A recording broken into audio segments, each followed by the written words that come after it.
يا أيها الذين آمنوا صلوا عليه وسلموا تسليما اللهم صل على محمد وعلى آل محمد كما صليت على إبراهيم وعلى آل إبراهيم إنك حميد مجيد اللهم بارك على محمد وعلى آل محمد كما باركت على إبراهيم وعلى آل إبراهيم إنك حميد مجيد الحمد لله আমরা রমাদান কেন্দ্রিক আলোচনা করছিলাম। সূরা বাকারার 185 নম্বর আয়াত আল্লাহ বলেন, শাহরু রমাদানাল্লাযী উনজিলা ফীহিল কুরআন। আল্লাহ তাআলা রমাদান মাসেই কোরআনকে অবতীর্ণ করেছেন। আবার আমরা সূরা কদরের প্রথম আয়াতে থেকে জানতে পারি, ইন্না আরসালনাহু ফি লাইলাতিল কদর, আমি আল্লাহ কোরআনকে কদরের রাত্রিতে অবতীর্ণ করেছি। তাহলে রমাদান মাসে অবতীর্ণ করেছেন, আবার কদরের রাত্রিতে অবতীর্ণ করেছেন, এটা কোনো সমস্যা নয়। কারণ লাইলাতুল কদরটা হয় কোন মাসে? রমাদান মাসে। সুতরাং এটা কি নয়, সমস্যা নয়। সমস্যা হলো অন্য জায়গায়। সেটা হলো, আমরা জানি কোরআন 63 বছর অর্থাৎ 23 বছরে অবতীর্ণ হয়েছে। কত বছরে? 23 বছরে অবতীর্ণ হয়েছে। সুতরাং এখানে বিষয়টা একটু কি বোঝার বিষয়। আব্দুল্লাহ ইবনে আব্বাস রাদিয়াল্লাহু তাআলা আনহুর একটি কথা তাফসিরে ইবনে কাসিরে এই সূরা কদরের তাফসির করতে গিয়ে আলোচনা করা হয়েছে।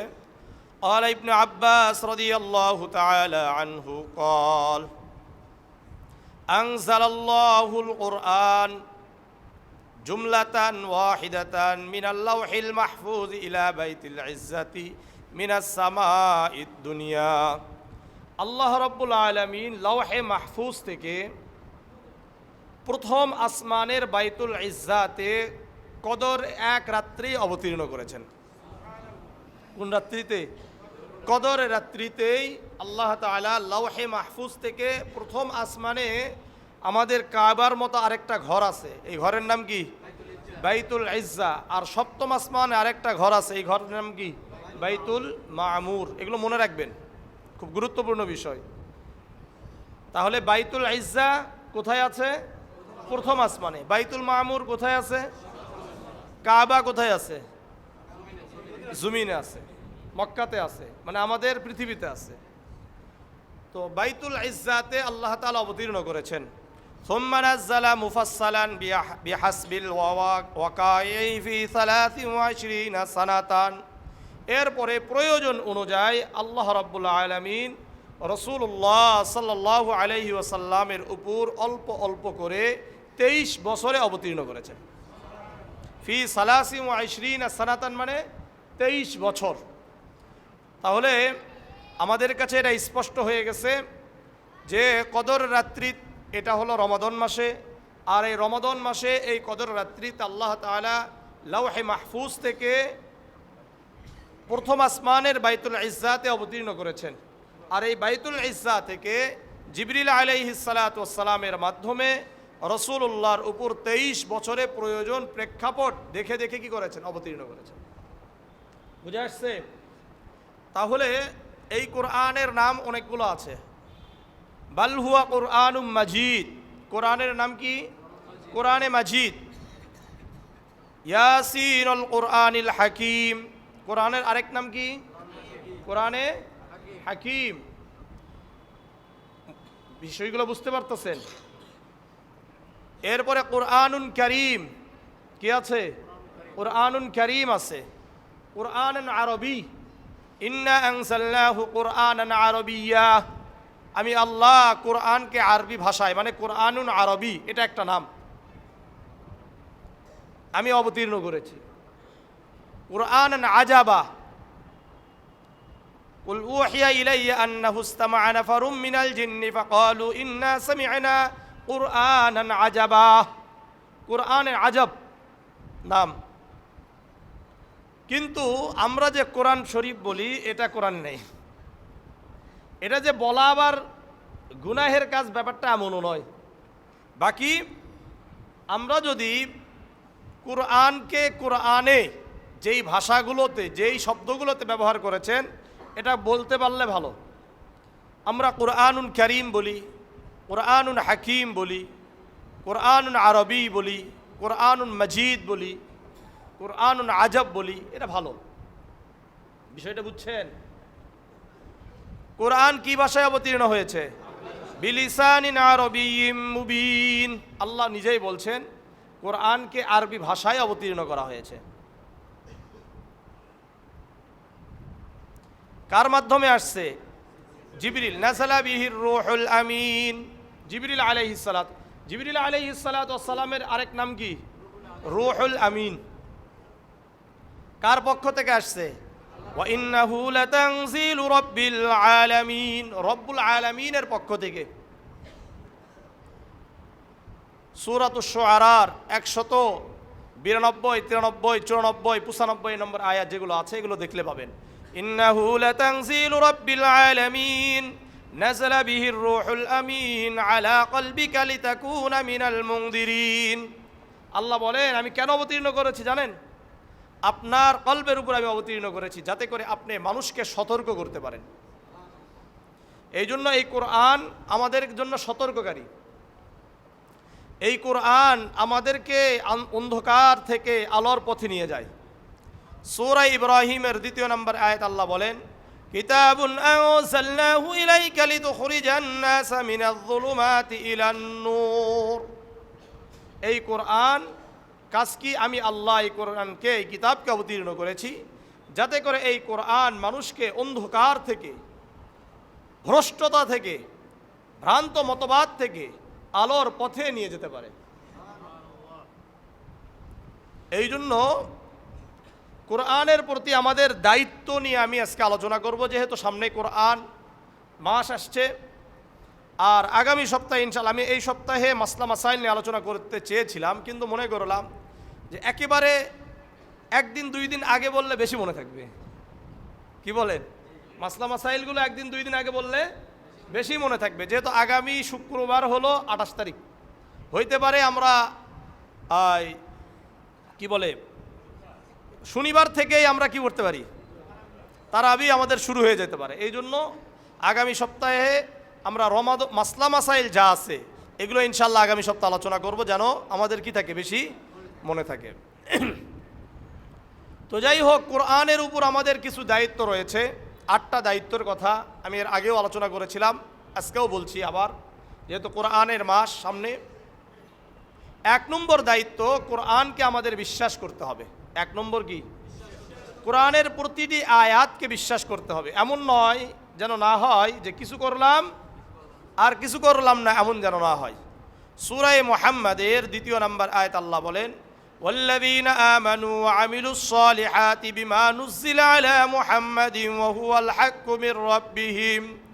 ওয়াল্লাযীনা আমানু ওয়া আমিলুস সালিহাত, যারা ঈমান এনেছে এবং সৎ কাজ করে, ওয়া আমানু বিমা নুযিলা আলা মুহাম্মাদিন ওয়া হুয়াল হাক্কু মির রাব্বিহিম, তারা যেন আমি আল্লাহ আমার রবের পক্ষ থেকে যা অবতীর্ণ হয়েছে সত্য হিসাবে মুহাম্মদ সাল্লাল্লাহু আলাইহি ওয়াসাল্লামের উপর এগুলোকে বিশ্বাস করে। যারা ঈমানদার, যারা নিজেদেরকে মুসলমান বলে দাবি করে, ভালো করে মনোযোগ দিয়ে বুঝেন, যারা নিজেদেরকে মুসলমান বলে দাবি করে তাদেরকে কোরআনের প্রতিটি আয়াতকে বিশ্বাস করতে হবে। যদি বিশ্বাস না করে তাহলে নিজেকে মুসলমান বলে দাবি করার কোনো সুযোগ ইসলাম রাখে নাই। আজকে আমাদের অনেক ভাইরা রয়েছেন নামে মুসলমান, আর কথায় কাজে সবসময় খালি ইসলামের বিরোধিতা করে। আছে না? আছে। এরা আসলে প্রকৃত কি নয়, মুসলমান নয়, এটাই পরিষ্কার কথা। যারা বাংলাতে বলে এটাও হবে ওটাও হবে, এক বক্তব্য শুনতেছি যে বলছে দেশে ওয়াজ মাহফিলও হবে, গান বাজনাও হবে, সব হবে, আমরা সবাই মিলে সব কাজ করব। এ কি মুসলমান নাকি? হ্যাঁ, এ মুসলমান নয়। মুসলমান কখনো এই কথা বলতেই পারে না। একটা কথা ভালো করে মনে রাখেন, আপনি কোরআন হাদিস মানতে পারেন না, এর জন্য অনুতপ্ত হয়ে থাকেন, কিন্তু অনর্থক কোরআন এবং হাদিসের উপর অপব্যাখ্যা কথা বললে আপনার থেকে ঈমান চলে যাবে, আপনার মুসলমানিত্ব চলে যাবে। যা জানেন না তা নিয়ে কি বেশি কথা না বলা, বেশি পণ্ডিতি করা ভালো না। আপনি এমনি পারেন না, এমনি আদায় করেন না, এরপরে আবার অপব্যাখ্যা, নিজেরা পণ্ডিত মনে করে। আল্লাহ বুঝার তৌফিক দান করেন। তাহলে 1 নম্বর দায়িত্ব কি? কোরআনের প্রতিটি আয়াতকে বিশ্বাস করা। আল্লাহ বলেন নাফাতুমিনুনা বিবাদিল কিতাবি ওয়া তাকফুরুনা বিবাদ, তোমরা কি কোরআনের কিছু আয়াতকে বিশ্বাস করো আর কিছু আয়াতকে বিশ্বাস করো না। যেটা নিজের পক্ষে আসে এটা বিশ্বাস করে, যেটা নিজের পক্ষে আসে না এটা বিশ্বাস করে না। নামাজ রোজা সব ঠিক আছে, কিন্তু কোরআনের আইন মেনে চলতে হবে এটা বিশ্বাস করে না। চুরি করলে হাত কাটতে হবে এটা বিশ্বাস করে না। জিনা করলে পাথর নিক্ষেপ করে মৃত্যু দণ্ড দেওয়া হবে এটা বিশ্বাস করে না। সত্য না মিথ্যা? সত্য। শোনেন, এই যে সবাই বুঝছেন সব ঠিক আছে, কোরআনের আইন কেন চায় না জানেন? শুধুমাত্র একটাই কারণ, সেটা হলো কোরআনের আইন যদি আসে তাহলে অন্যায় করতে পারবে না। কি অন্যায় করতে পারবে না, এই ভয়েই শুধুমাত্র কোরআন আর ইসলাম চায় না। নামাজ পড়লে তো সমস্যা নাই, নামাজ পড়লে সমস্যা আছে? নামাজ পড়লে সমস্যা নাই, রোজা রাখলে সমস্যা নাই, যাকাত দিলে সমস্যা নাই, হজ করলে কোনো সমস্যা নাই, দোয়া মাহফিল করলেও কোনো কি নাই, সমস্যা নাই। সমস্যা কোথায়? যদি আইনটা বাস্তবায়ন হয়ে যায় যে কেউ যদি চুরি করে তার হাত কাটা হবে, তাহলে সর্বপ্রথম কাদের হাত কাটা যাবে? যারা চুরি করে, যারা কি করে, চুরি করে। তো যাই হোক, এটা এই কারণে কিন্তু মানতে চায় না, এটা বাস্তবতা। আল্লাহ বুঝার তৌফিক দান করেন। আল্লাহ বলেন শোনো, আফাতুমিনুনা বিবাদিল কিতাবি ওয়া তাকফুরুনা বিবাদ, কিছু মানবা আর কিছুকে মানবা না, এটা হবে না। ফামা জাযাউ মান ইয়াফআলু যালিকা মিনকুম ইল্লা খিসউন ফিল হায়াতিদ দুনিয়া, যারা এমনটা করবে, ফামা জাযাউ মান ইয়াফআলু যালিকা মিনকুম, তোমাদের মধ্য হতে, ইল্লা খিসউন ফিল হায়াতিদ দুনিয়া, তাদের জন্য দুনিয়াতেও লাঞ্ছনা, আখিরাতেও তাদের জন্য শাস্তির ব্যবস্থা থাকবে। দুনিয়াতে লাঞ্ছনা কেন? কারণ দুনিয়াতে কখনোই এরা সুখ শান্তি কিচ্ছু পাবে না। আমাদের বাংলাদেশে কোনো সুখ শান্তি আছে? আপনারা বলেন আছে? হ্যাঁ, আপনারা মনে করেছিলেন যে 5 আগস্ট ঘটে গেছে, এখন আর মনে হয় কোনো কি থাকবে না? কথা কয় না। সন্ত্রাসী হবে না, দুর্নীতিবাজ হবে না, দখলদারিত্ব হবে না, চাঁদাবাজি হবে না। এখন হয় কি হয় না? কম হয় না বেশি হয়? হ্যাঁ, খালি কি পরিবর্তন হয়েছে? নাম পরিবর্তন হয়েছে, মানুষ পরিবর্তন হয়েছে, কিন্তু আগেরটা সব ঠিক আছে। সবাই মনে করেছিল যে ক্যাম্পাসগুলোর থেকে অস্ত্র মনে হয় কি সব বের হয়ে গেছে, এখন কি মনে হয় অস্ত্র আছে কি নাই? আছে। আল্লাহ আমাদেরকে বুঝার তৌফিক দান করে। এটার মূল কারণ হলো কি? বিচার ব্যবস্থা ঠিক নাই। আর বিচার ব্যবস্থা ওই সময় পর্যন্ত ঠিক থাকবে না যতক্ষণ পর্যন্ত আল্লাহর আইন বাস্তবায়ন হবে না। এর মনে রাখেন, এই জন্য কোরআন পুরাটা মানতে হবে, তাহলে মুমিন হওয়া যাবে। যদি কোরআনকে পুরাটা না মানতে পারেন তাহলে মুনাফিক হয়ে থাকবেন সারা জীবন। 1 নম্বর কথা। 2 নাম্বার, কোরআনকে শিখতে হবে, কোরআন অন্যদেরকে শিখাইতে হবে। 3 নম্বর, কোরআন নিজে শিখতে হবে। 3 নম্বর, অন্যকে শিখাইতে হবে। আল্লাহ, জামিয়া তিরমিজির 2091 নম্বর হাদিস, এটা 2091 নম্বর হাদিস জামিয়া তিরমিজির। عن أبي هريرة رضي الله تعالى عنه قال قال رسول الله صلى الله عليه وسلم تعلموا القرآن والفرائض وعلموا الناس আবু হুরায়রা রাদিয়াল্লাহু তাআলা আনহু বর্ণনা করেন, আল্লাহর রাসূল সাল্লাল্লাহু আলাইহি ওয়াসাল্লাম বলেন, তোমরা কোরআন শিখো এবং ফারায়েজ শিখো। কোরআন শিখো এবং ফারায়েজ শিখো। ফারায়েজ মানে উত্তরাধিকারী, অর্থাৎ বাবা মারা যাওয়ার পরে সন্তানদের মধ্যে যে সম্পদ বন্টনের যে নীতিমালা, এটাকে হাদিসের ভাষায় কি বলা হয়? ফারায়েজ। কি বলে? ফারায়েজ। ওয়ারাসাত। ওয়াল্লিমুন নাস, তোমরা কোরআন নিজে শিখো এবং অন্যদেরকে শিক্ষা দাও। ফারায়েজ, অন্যদেরকে শিক্ষা দাও। ফাইন্নী মাকবুজ, কেননা আমি দুনিয়া থেকে চলে যাব। আমাকেও দুনিয়া থেকে কি হতে হবে? চলে যেতে হবে, কারণ এই দুনিয়াতে কেউ থাকতে আসে নাই। সুতরাং কোরআন আমাদেরকে শিখতে হবে, অন্যদেরকে শিক্ষা দিতে হবে। আমরাও রসুল যেমন নাকি বলে গেছেন, সাহাবারা ওই একই কাজ করেছেন, নিজেরা শিখেছেন, তাবেঈনদেরকে শিক্ষা দিয়েছেন।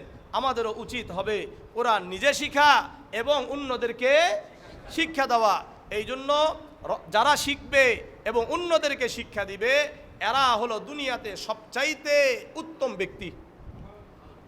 আল বাইহাকি ফি শুআবিল ঈমানের 2277 নম্বর 2977 নম্বর হাদিস এটা। আল বাইহাকি। عن عبد الله بن عباس رضي الله تعالى عنه قال قال رسول الله صلى الله عليه وسلم أشراف أمتي حملة القرآن وأصحاب الليل।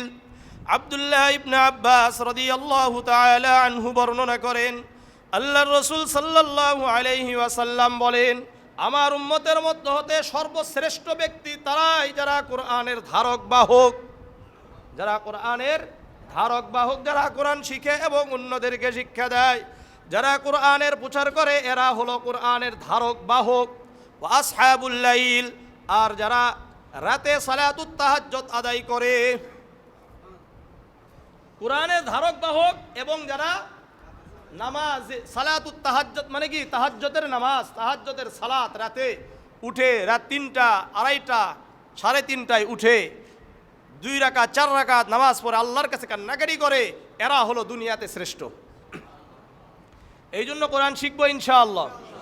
এই কোরআন শিখবো এবং অন্যদেরকে শিক্ষা দিব। যারা কোরআন শিখে এবং অন্যদেরকে শিক্ষা দেয়, পুরা দুনিয়ার মধ্যে এরা শ্রেষ্ঠ। এরা কি? শ্রেষ্ঠ। সহিহ বুখারীর 5027 নম্বর হাদিস। عن عثمان بن عفان رضي الله تعالى عنه قال قال رسول الله صلى الله عليه وسلم خيركم من تعلم القرآن وعلمه। উসমান ইবনে আফফান রাদিয়াল্লাহু তাআলা আনহু বর্ণনা করেন, আল্লাহর রাসূল সাল্লাল্লাহু আলাইহি ওয়াসাল্লাম বলেন, তোমাদের মধ্যে শ্রেষ্ঠ তারাই যারা কোরআন শিখে এবং অন্যদেরকে শিক্ষা দেয়। তাহলে দুনিয়াতে শ্রেষ্ঠ কারা?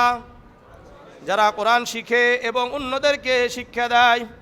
এই যে এই কোরআন যারা শিখবে এবং অন্যদেরকে শিক্ষা দিবে, এই কোরআনের উপর যারা আমল করবে, আল্লাহ রাব্বুল আলামিন তাদের দুনিয়াতে সম্মানিত করবেন, আখিরাতেও সম্মানিত করবেন। সুনানে ইবনে মাজার 218 নম্বর হাদিস। কত নম্বর বললাম? 218 নম্বর। আন আমির ইবনে ওয়াসিলা ইবনে আবি তুফাইল রাদিয়াল্লাহু তাআলা আনহু قال أن نافع بن عبد الحارث لقي عمر بن الخطاب بعصفان। নাফি ইবনে আব্দুল হারিস উসফান নামক একটা জায়গায়, মক্কার একটা জায়গার নাম হলো উসফান, এই জায়গাতে ওমর ইবনুল খাত্তাব রাদিয়াল্লাহু তাআলা আনহুর সাথে সাক্ষাৎ করেন। ওয়া কানা ইস্তা'মালাহু ওমর ইবনুল খাত্তাব আলা আহলিল ওয়াদি আলা আহলি মক্কা।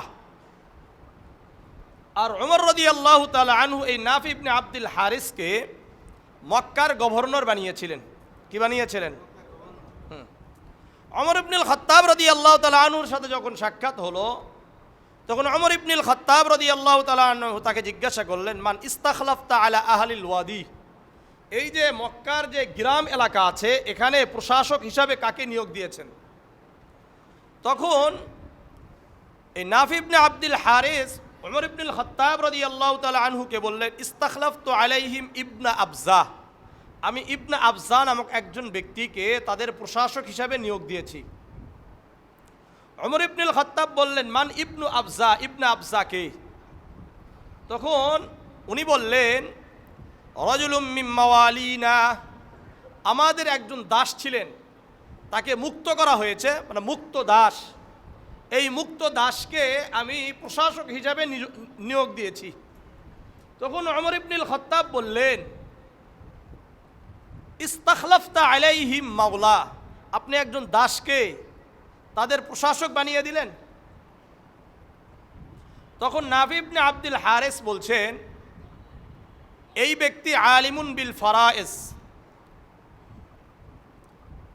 ফারায়েজ সম্পর্কে খুব ভালো জানে। কারিউন বি কিতাবিল্লাহি আযজা ওয়া জাল্লা, কোরআন সম্পর্কেও ভালো জানে।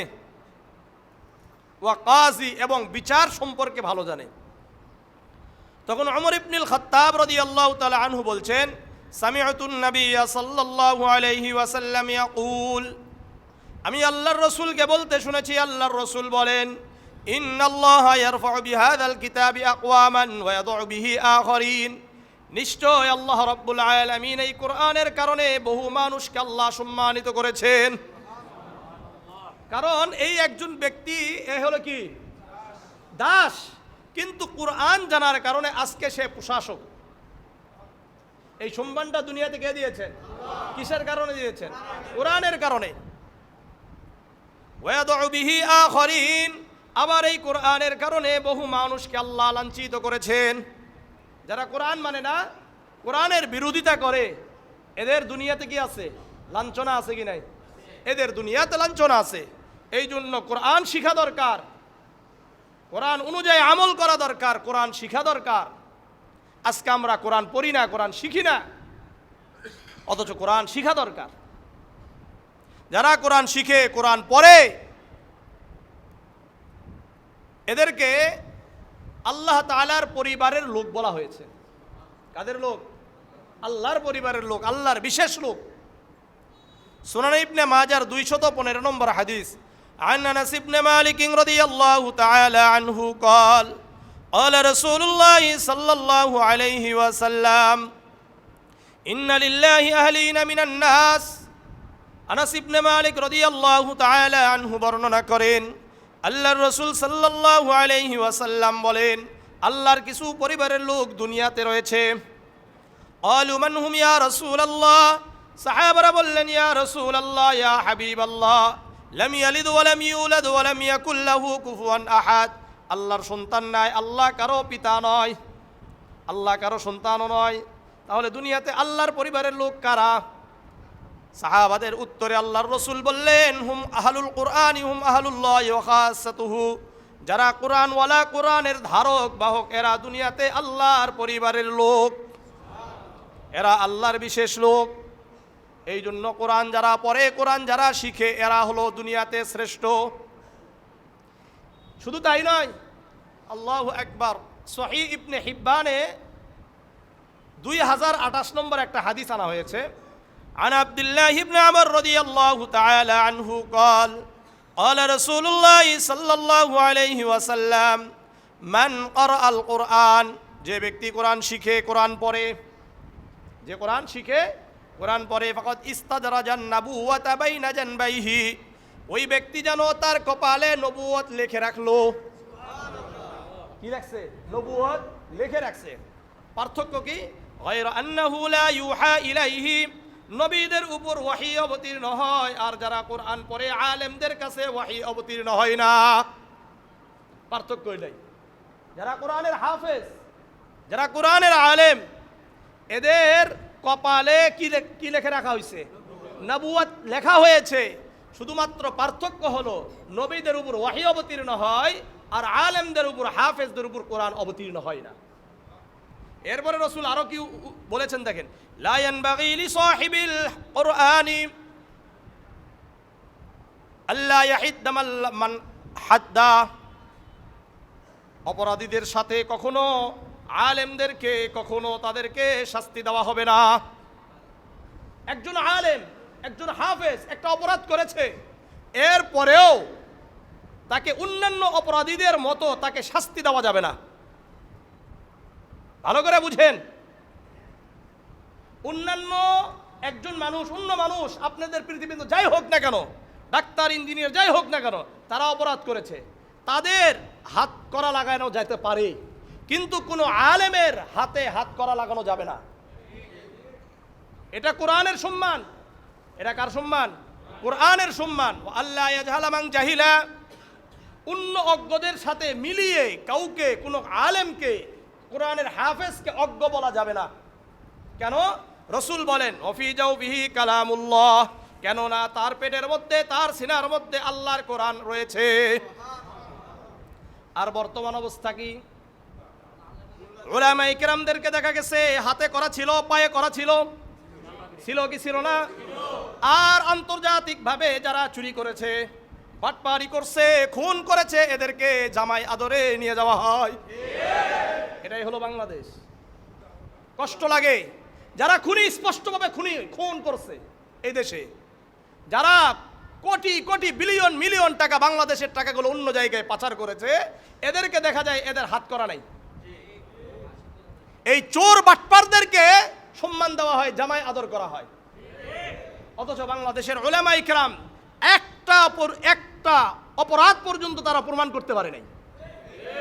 না প্রমাণ করতে পারছে? বলেন।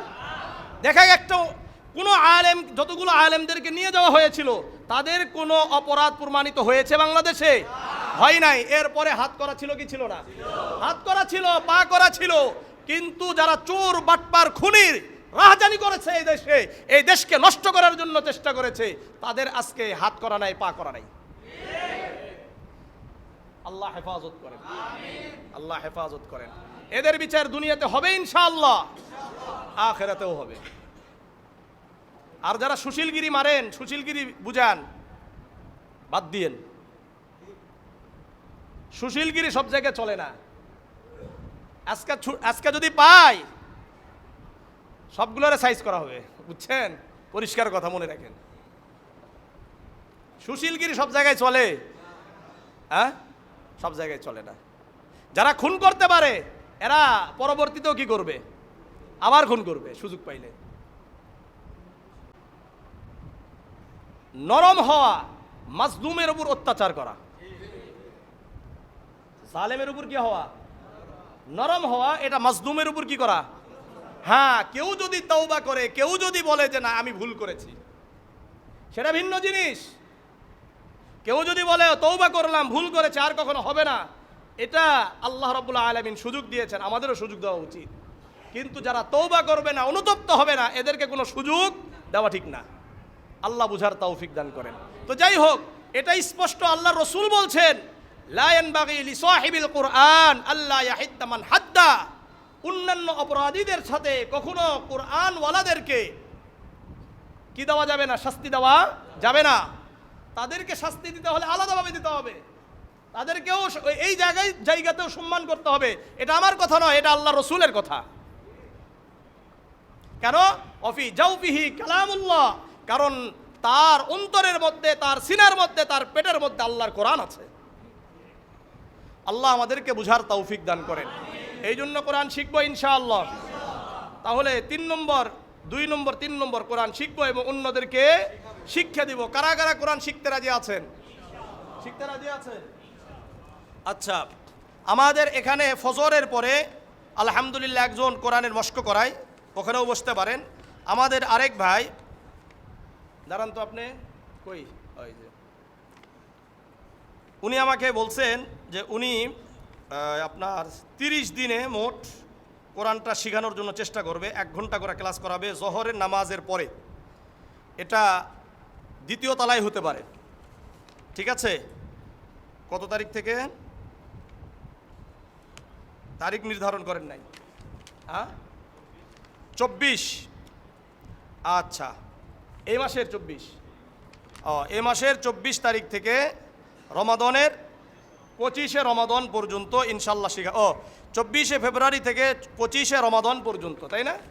আমরা যারা পারি ইনশাআল্লাহ অংশগ্রহণ করার জন্য চেষ্টা করবো ইনশাল্লাহ, ঠিক আছে? ইনশাআল্লাহ যারা পারি ফজরে পড়বো, আর যারা পারি ইনশাআল্লাহ জোহরের পরে ওনার কাছে ইনশাআল্লাহ আমরা শিখব। এরপরেও যদি দেখা যায় যে সময়কে পরিবর্তন করতে হবে, ওনার সাথে কথাবার্তা বললে কি করা যাবে? পরিবর্তন করা যাবে। আরেকটা ব্যাপার হলো, যারা এগুলো শিখায় না, তাদের কিছু টেকনিক থাকে, যেই টেকনিকগুলো আমাদের নাই। আপনি যদি আমার কাছে শিখতে আসেন তাহলে দেখবেন যে 2 বছরে শিখতে পারবেন না। কথা বুঝেন নাই? আবার এদের কাছে যদি আপনি শিখতে যান তাহলে এই দেখবেন যে অল্প দিনে শিখতে পারবেন, কারণ ওনারা শিখাইতে এই টেকনিকটা তাদের মুখস্থ হয়ে গেছে। আর আমি তো কখনো পড়াই নাই, তাই আমি আপনাদের পড়াবো কীভাবে? আমার তো টেকনিক হলো খালি হাদিস মুখস্থ করা বসে থেকে, বুঝছেন? তো যাই হোক, এক একজনকে আল্লাহ রাব্বুল আলামিন এক একটা কি দিয়েছেন, যোগ্যতা দিয়েছেন। ঠিক আছে, সবার যোগ্যতা সব নাই।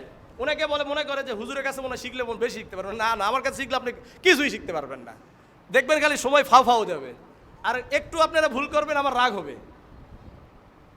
কেন? ওই যে আমার শিখানোর অভ্যাস নাই এইভাবে। এবার আমি তো পড়াই হলো সবগুলো বড় ক্লাসে, ওই ফতুয়ার পড়াই, ফতুয়া কিভাবে দিতে হবে এগুলো পড়াই। এরপরে আপনার হাদিস পড়াই, এই যে অন্যান্য হাদিসের কিতাব পড়ায় বড়গুলা।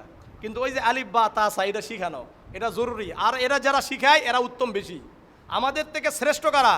যারা নাকি কোরআন শিখায়, যারা আলিফ বা তা সা জিম এরা শিখায়।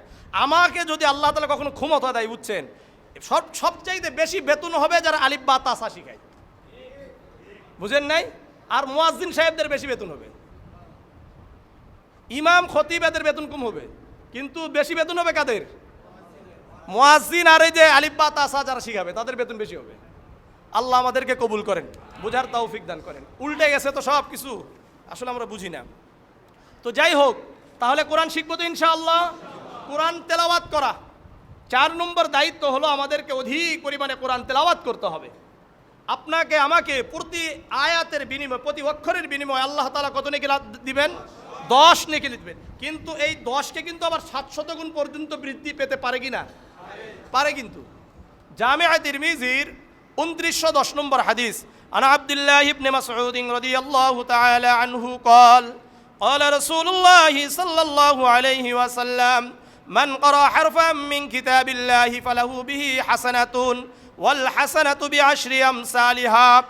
আব্দুল্লাহ ইবনে মাসউদ রাদিয়াল্লাহু তাআলা আনহু বর্ণনা করেন, আল্লাহর রাসূল সাল্লাল্লাহু আলাইহি ওয়াসাল্লাম বলেন, যারা কোরআনের একটি অক্ষর তেলাওয়াত করবে আল্লাহ রাব্বুল আলামিন তাকে 10টি নেকি দিয়ে দিবেন। কত নেকি? 10টি দিবেন। কিন্তু সুনানে ইবনে মাজার 1638 নম্বর আরেকটা হাদিস আছে, عن أبي هريرة رضي الله تعالى عنه قال قال رسول الله صلى الله عليه وسلم كل عمل ابن آدم يضاعف الحسنة بعشر أمثالها إلى 700 ضعف।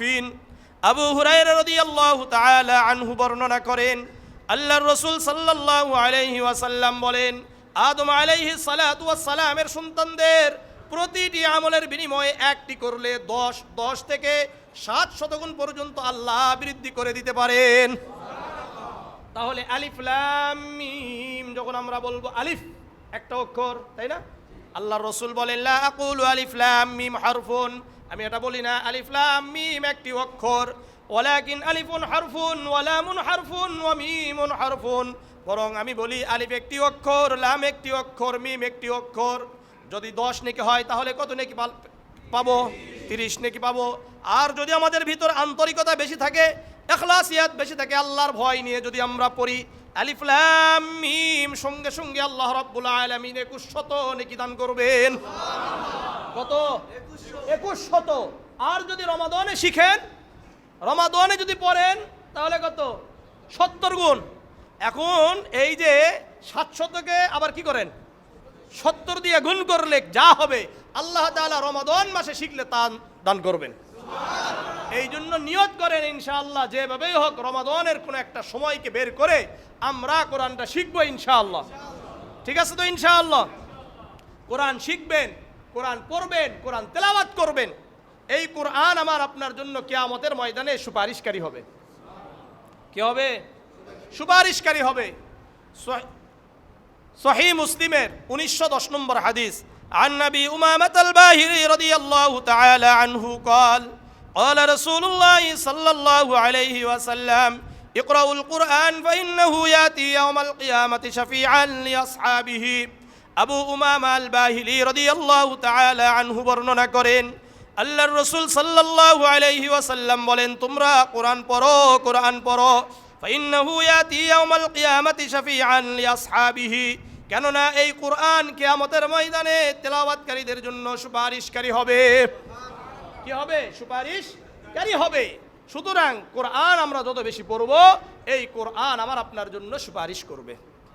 কি করবে বলেন? সুপারিশ করবে। যারা কোরআন পড়ে এরা কাল কিয়ামতের ময়দানে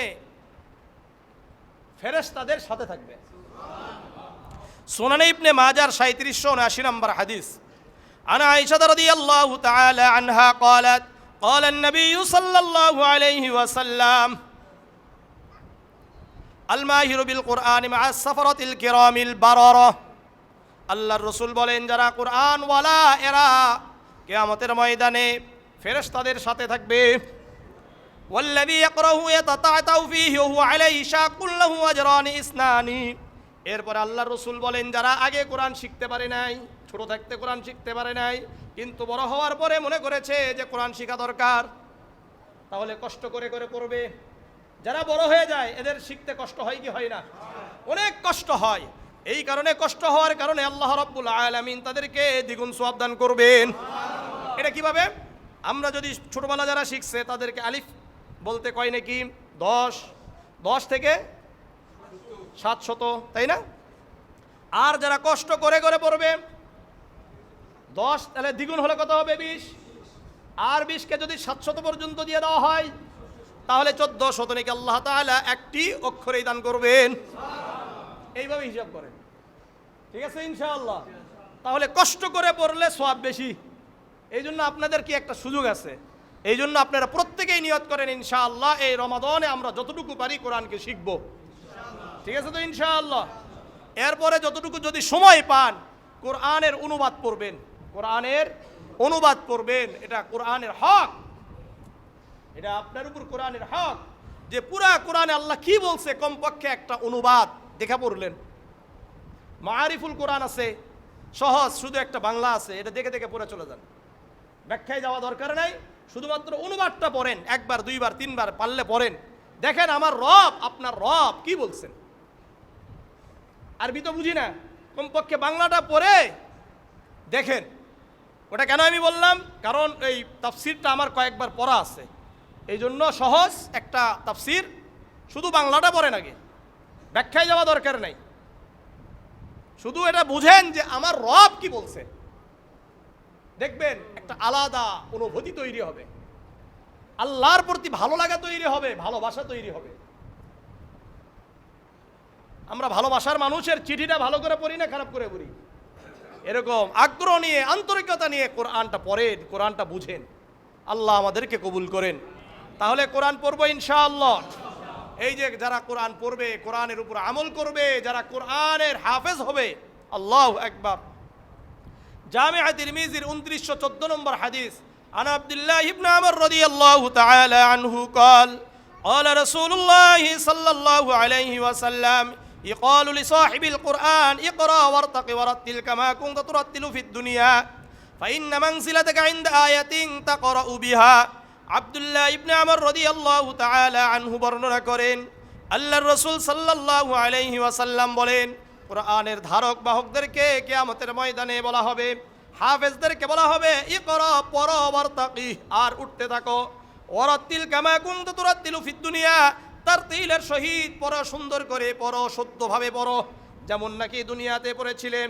ফাইন্না মানসিলাতাকা ইনদা আয়াতিন তাকরাউ বিহা। আল্লাহ রাব্বুল আলামিন আল্লাহর রাসূল সাল্লাল্লাহু আলাইহি ওয়াসাল্লাম বলেন, তোমার মর্যাদা তুমি ওই পর্যন্ত উঠতে পারবা যেই জায়গায় তোমার আয়াত শেষ হয়ে যাবে। এখন যে যতটা আয়াত মুখস্থ করবেন তার মর্তবা ততটুকু উঠবে। এই জন্য সবাই চেষ্টা করা কিছু কিছু আয়াত মুখস্থ করা, বুঝে আসছে? বড় যেগুলো খুবই গুরুত্বপূর্ণ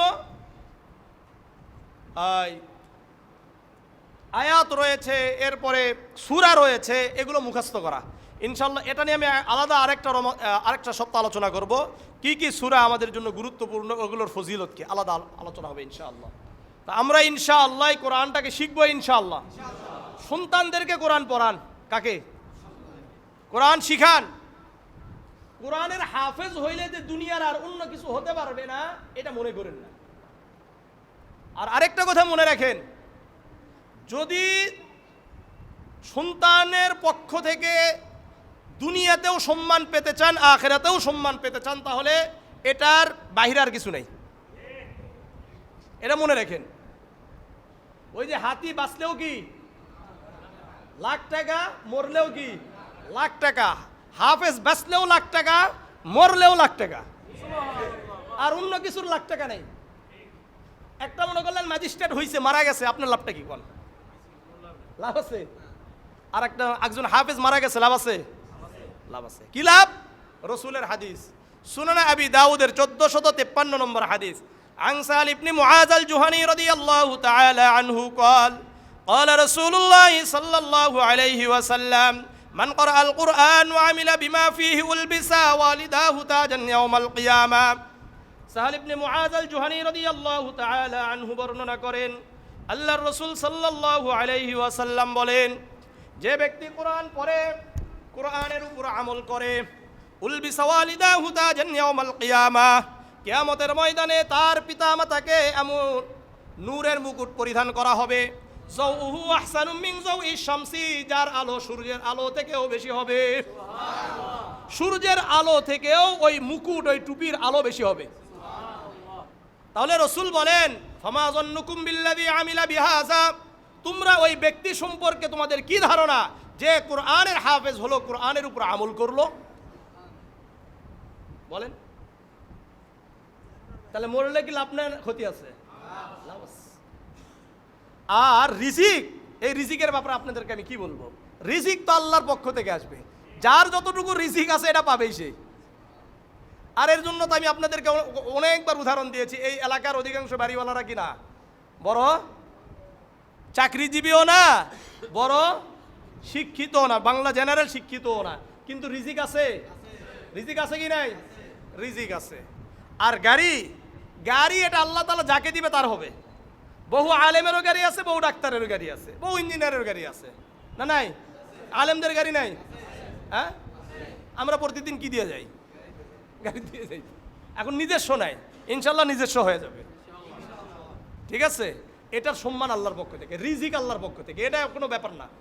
এগুলো মানে একেবারে এগুলো আমার কাছে রিজিক কোনো ব্যাপারই মনে হয় না। রিজিক এটা পুরোটা আল্লাহর পক্ষ থেকে আসে, এটা যে কারো আসতে পারে, ঠিক আছে? এই জন্য রিজিক নিয়ে চিন্তা করেন না। কি খাবে? কি খাবে মানে খাইতেই তো পারি না, আবার কি খাবো? খাইতে পারি আমরা প্রতিদিন তো আলাদা আলাদা খাবার, তাহলে আবার খাইতে পারি না মানে? একজন কিছুদিন আগে একজন লেখছে, অনেক দিন পরে আমি কিছু ভাত খাইলাম, মানে কি প্রতিদিন কি খায়? বিরিয়ানি খায়। অনেক কষ্ট করে একদিন কি সুযোগে ভাত খাইছে, বাস্তবতা এটা। কিন্তু প্রতিদিন কি খায়? বিরিয়ানি খায়, প্রতিদিন গরুর গোস্ত খায়। এগুলো তো বাস্তবতা নাকি? আপনারা দেখেন না, একটা মাহফিল হলে একজন বক্তা আসলে, একজন আলেম আসলে, তাকে কি খাওয়ায়? সর্বোচ্চ ভালো খাওয়ানোর চেষ্টা করে, কি করে না? তাহলে খাবারের দেওয়ার মালিক, রিজিকের মালিক কে? আল্লাহ না? এই জন্য আমি বলি যে রিজিক এটা যে কারো আসতে পারে, এটা আমাদের আপনাদের যায় যে কেউ হইতে পারে। এখানে আমি খালি আলেমের কথা বলতেছি না, আল্লাহ তাআলা যাকে চাইবেন তাকে রিজিক দিতে পারেন, কাউকে বেশি দিবেন, কাউকে কম দিবেন, এটা নিয়ে এত চিন্তার কিছু নাই। বাকি সন্তানকে হাফেজ বানান, এটা লাভ হবে। এরপরে আপনি অনেক কিছু বানাইতে পারবেন। আমি তো বলি না যে আপনাকে একবারে খালি আলেম বানাইতো, কিন্তু হাফেজটা বানায় নেন না। কয়দিন সময় লাগে? 2 বছর 3 বছর সর্বোচ্চ। আমরা একটা গভর্নমেন্ট হাই স্কুল অথবা এগুলো স্কুলে ভর্তি করার জন্য অনেক সময় সন্তানদের 2-3 বছর এদিকে কি করি, মিস করাই কি করি না? করি কি করি না? তো কেন করেন বলেন? এই জায়গাতে তো আপনি চেষ্টা করে আপনার ছেলেকে হাফেজ বানাই দিতে পারেন। যদি মেধা ভালো থাকে তাহলে 1 বছর 1.5 বছরে হাফেজ হয়ে যাবে, বেশি লাগবে না তো সময়। আল্লাহ আমাদেরকে বুঝার তৌফিক দান করেন। তাহলে বানাবো তো ইনশাআল্লাহ, আল্লাহ আমাদেরকে কবুল করেন। তাহলে কয় নম্বর গেল? 1 নম্বর বিশ্বাস, 2 নম্বর কোরআন শিক্ষা, 3 নম্বর অন্যদেরকে শিক্ষা দেওয়া, কোরআন তেলাওয়াত করা, 4 নম্বর কোরআনের উপর আমল করা, 5 নম্বর কোরআনের উপর আমল করা। সূরা আরাফের 2 নম্বর আয়াত আল্লাহ বলেন, ইত্তাবিউ মা উনজিলা ইলাইকুম মির রাব্বিকুম ওয়া লা তাত্তাবিউ মিন দুনিহি আউলিয়া। এই আমি আল্লাহ তোমাদের উপর যা অবতীর্ণ করেছি এগুলোর উপর তোমরা অনুসরণ করো। মানে কোরআন অনুযায়ী আমাদের আমল করতে হবে, আমাদের ব্যক্তিগত জীবন থেকে রাষ্ট্রীয় জীবনের সব জায়গায় কোরআনকে রাখতে হবে। ঠিক আছে? কারণ আমি আপনি কোরআন এবং হাদিসের যতটুকু জানলাম এটার উপর আমার আমল হয়েছে কিনা কাল কিয়ামতের ময়দানে আল্লাহ জিজ্ঞাসা করবেন। জামিআ তিরমিজির 2416 নম্বর হাদিস, عن عبد الله بن مسعود رضي الله تعالى عنه قال قال رسول الله صلى الله عليه وسلم لا تزول قدم ابن آدم يوم القيامة من عند ربه حتى يسأل عن 50। আব্দুল্লাহ ইবনে মাসউদ রাদিয়াল্লাহু তাআলা আনহু বর্ণনা করেন, আল্লাহর রাসূল সাল্লাল্লাহু আলাইহি ওয়াসাল্লাম বলেন, কিয়ামতের ময়দানে আদম আলাইহিস সালাতু ওয়াস সালামের সন্তানদেরকে 5টি প্রশ্ন করা হবে। এই 5টি প্রশ্নের উত্তর দেওয়া ছাড়া কেউ একটি পা অগ্রসর হতে পারবে না। কয়টা? 1 নম্বর, আন উমরিহি ফিমা আফনাহু, আমি আল্লাহ যে জীবন তোমাদেরকে দান করেছিলাম এটা কিভাবে ব্যয় করেছো। 2 নম্বর, ওয়াং শাবাবিহি ফিমা আবলাহু, আমি আল্লাহ যেই যৌবন দান করেছিলাম এই যৌবন কোথায় ব্যয় করেছো। 3 নম্বর, ওয়ান মালিহি মিন আইনা ইকতাসাবাহু, কিভাবে সম্পদ উপার্জন করেছো। ওয়া ফিমা আনফাকাহু, 4 নম্বর, কোথায় সম্পদ ব্যয় করেছো। 5 নম্বর, ওমাদা আমিলা ফিমা আলিমা, কতটুকু কোরআন এবং হাদিসের ইলম অর্জন করেছো, এর উপর আমল করেছো। এই জন্য কোরআন শিখবো এবং কোরআনের উপর আমল করবো ইনশাআল্লাহ। 6 নম্বর, কোরআনকে প্রচার করা, হাদিসকে প্রচার করা, তাবলীগ করা। কি করা? তাবলীগ করা। সূরাতুল মাইদার 66 নম্বর আয়াত আল্লাহ বলেন, ইয়া আইয়ুহার রাসূল বাল্লিগ মা উনজিলা ইলাইকা মির রাব্বিক, হে রাসূল আমি আল্লাহ আপনার উপর যা অবতীর্ণ করেছি এটা আপনি প্রচার করেন। ইয়া আইয়ুহার রাসূল বাল্লিগ মা উনজিলা ইলাইকা মির রাব্বিক, আপনার রবের পক্ষ থেকে যা অবতীর্ণ করা হয়েছে এটা আপনি তাবলীগ করেন, পৌঁছায়া দেন সবার কাছে। ওয়া ইল্লাম তাফআল ফামা বাল্লাগতা রিসালাতা, আপনি কিছু পৌঁছে দিয়েছেন আর কিছু পৌঁছান নাই, তাহলে বুঝতে হবে আপনি আপনার রিসালাতের দায়িত্ব পূর্ণ করেন নাই।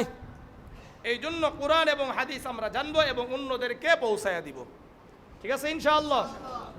সহিহ বুখারীর 3461 নম্বর হাদিস, আন আব্দুল্লাহ ইবনে আমর রাদিয়াল্লাহু তাআলা আনহু قال قال رسول الله صلى الله عليه وسلم بلغوا عني ولو آية, রাসূল বলেন আমার পক্ষ থেকে একটি আয়াত একটি হাদিসও যদি তোমরা জানতে পারো এটা অন্যদের কাছে পৌঁছায়া দাও।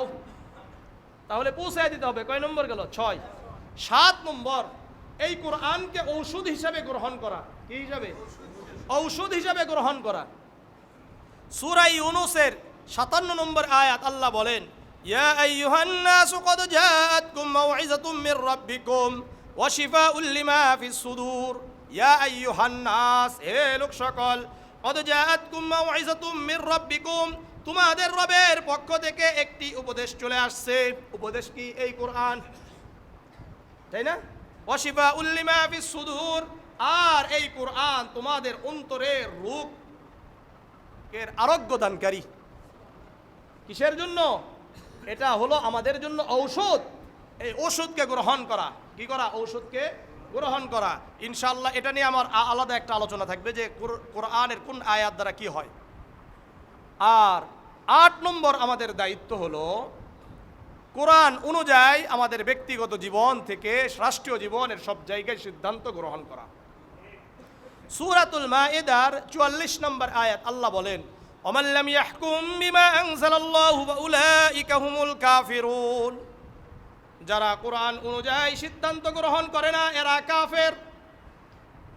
45 নম্বর আয়াত আল্লাহ বলেন, ওমান লাম ইয়াহকুম বিমা আনজালাল্লাহু ফাউলাইকা হুমুজ জালিমুন, যারা কোরআন অনুযায়ী সিদ্ধান্ত গ্রহণ করে না এরা জালেম। 46 নম্বর আয়াত আল্লাহ বলেন, ওমান লাম ইয়াহকুম বিমা আনজালাল্লাহু ফাউলাইকা হুমুল ফাসিকুন, যারা কোরআন অনুযায়ী সিদ্ধান্ত গ্রহণ করে না এরা ফাসিক। তাহলে কোরআনের প্রতি আমাদের দায়িত্ব কয়টা? 8টা। 1 নম্বর ঈমান আনা, 2 নম্বর কোরআন শিখা, 3 নম্বর অন্যকে শিক্ষা দেওয়া, 4 নম্বর কোরআন তেলাওয়াত করা, 5 নম্বর আমল করা, 6 নম্বর কোরআনের তাবলীগ করা মানে পৌঁছানো, দাওয়াত দেওয়া, 7 নম্বর কোরআনকে ঔষধ হিসাবে গ্রহণ করা, 8 নম্বর কোরআন অনুযায়ী ব্যক্তিগত জীবন থেকে রাষ্ট্রীয় জীবনের প্রতিটি জায়গার সিদ্ধান্ত কোরআন থেকে নিতে হবে। এই মোট দায়িত্ব কয়টা? 8টা। এই 8টায় দায়িত্ব আমরা পালন করতে রাজি আছি কারা কারা? সবাই ইনশাআল্লাহ। হ্যাঁ, চেষ্টা করবো তো ইনশাআল্লাহ। আল্লাহ আমাদের সবাইকে কবুল করেন, আল্লাহ আমাদের সবাইকে কবুল করেন। সুবহানাকাল্লাহুম্মা বিহামদিকা আশহাদু আল্লা ইলাহা